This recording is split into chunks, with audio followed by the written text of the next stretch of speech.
আসসালামু আলাইকুম। আশা করছি সকলে ভালো আছে। টয়োটা এলিয়ন প্রিমিও নিউ শেপের জাপানিজ যে প্লেয়ারটি থাকে ওইটা পরিবর্তন করে একটি অ্যান্ড্রয়েড প্লেয়ার লাগিয়ে দিয়েছি। গাড়ির মালিক আমাদের কাছে এসে বলল রিজনেবল প্রাইসের ভিতরে ভালো একটি অথেন্টিক প্রোডাক্ট দেওয়ার জন্য। তাই আমরা তাকে লেনোভোর এই প্রোডাক্টটি সাজেস্ট করেছি রিজনেবল প্রাইসের ভিতর।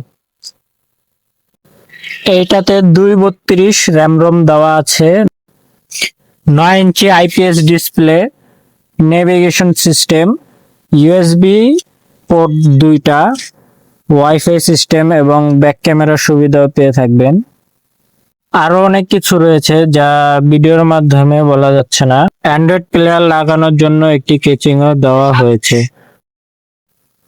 আপনাদের কোনো পরামর্শ বা কোনো কিছু জানার থাকলে আমার ইনবক্সে মেসেজ করতে পারেন।